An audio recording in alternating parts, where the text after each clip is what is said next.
क्या है बहू, कुछ करवाती क्यों नहीं? अपने रंग के लिए ये तमाम दुनिया भर के क्रीम पाउडर इस्तेमाल किया करना। जी माँ जी, मैं बिल्कुल कल ही बाजार से ले आऊंगी। अगले दिन सास बहू के पास जाती है। ये ले, बेसन का घोल है, लगा ले चेहरे पर, और हाँ, सूखने के बाद रगड़ कर निकाल देना, गोरी हो जाएगी 10 दिन में। एक दिन पड़ोसन आती है। क्या बात है रमा बहन, बहू का रंग तो बड़ा दबा दबा है, क्या मजबूरी थी ऐसी है? हमें भी तो बताइए। अरे भाई, वो कहावत है ना, जो दिल आ जाए काली पर तो गोरी क्या चीज है। न जाने क्यों मेरे बेटे को यही पसंद आ गई। अरे हमारे घर में तो कोई इतना काला घूमे ना तो हम तो डर ही जाए।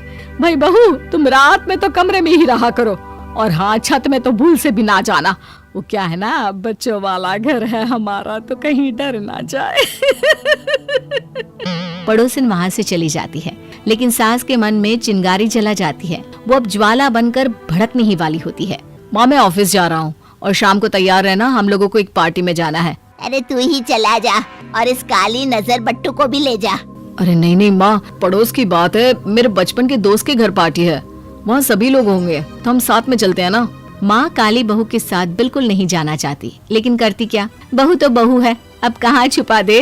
पार्टी में सास उसकी पड़ोसन से कहती है, अरे तुम भी आई हो? हाँ जी, अब मोहल्ले की बात है, वैसे आपकी वो बहू भी।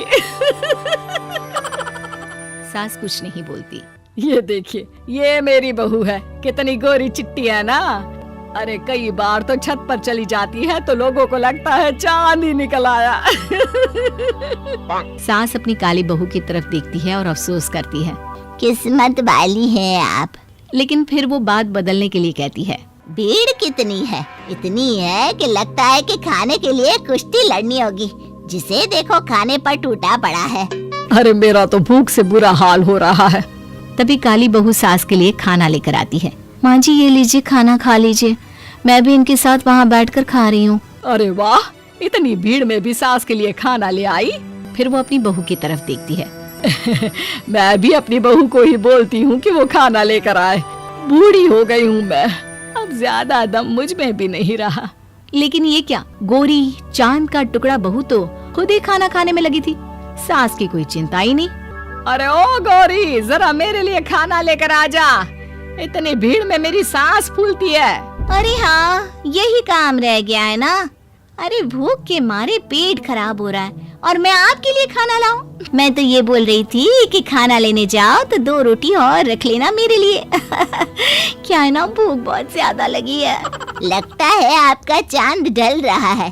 चलो जो भी है, मेरी बहू में गुण तो है कि सास की सेवा कैसे की जाती है वो तो जानती है। सभी पार्टी से घर आते हैं। एक रोज सास के पास उसकी बहन का फोन आता है।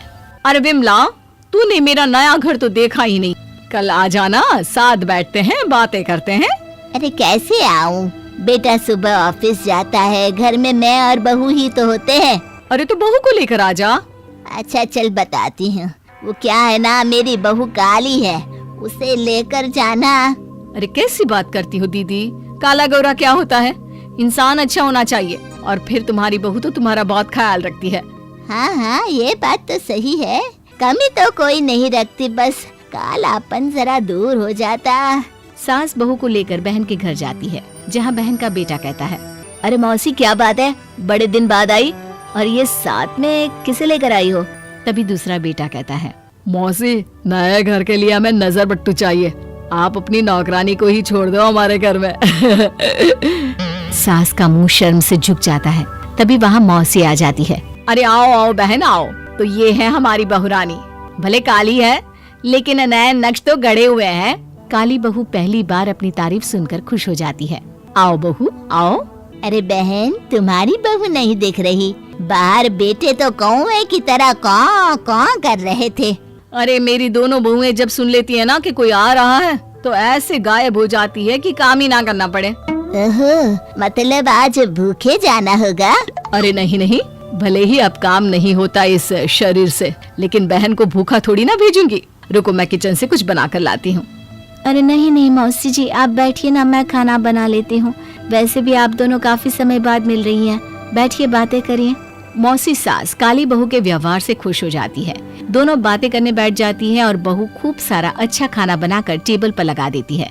अरे ओ कमलेश, नीलेश, आओ देखो, भाभी खाना बनाकर टेबल पर लगा दी है, आओ खा लो।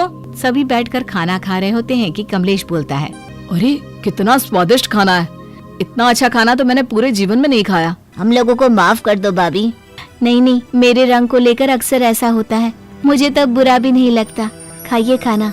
बड़ी किस्मत वाली हो दीदी, जो ऐसा खाना रोज खाने मिलता है।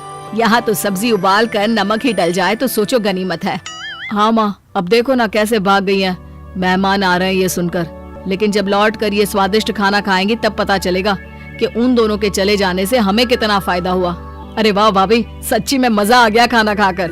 वो घर के अंदर जा ही रहे होते हैं कि फिर वही पड़ोसन मिलती है।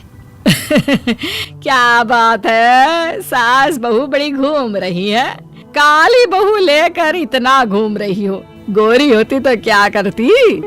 पड़ोसन का पोता भी काली बहू पर जोर से हंसता है। आंटी कितनी काली है। तभी काली बहू अचानक से उस बच्चे के पास जाती है और उसके कंधे पर हाथ रख देती है। पड़ोसन कुछ समझ पाती कि एक जंगली कुत्ता जो बच्चे को काटने वाला था वो बहू को काटकर चला जाता है। अरे बहू, ये क्या किया? इस बदतमीज बच्चे को बचाने के चक्कर में अपना हाथ कुत्ते से कटवा लिया। चल डॉक्टर के पास चल। आंटी बहुत अच्छी है, ये मुझे नहीं बचाती तो मेरे मांस को ये कुत्ता पूरा नोच लेता। I am sorry aunty. कोई बात नहीं बेटा, बस ये बताओ आपको चोट तो नहीं आई? बहू मुझे माफ कर दे, मैं न जाने क्या क्या बोलती रही, लेकिन तूने कभी पलट कर जवाब भी नहीं दिया। सॉरी बहू।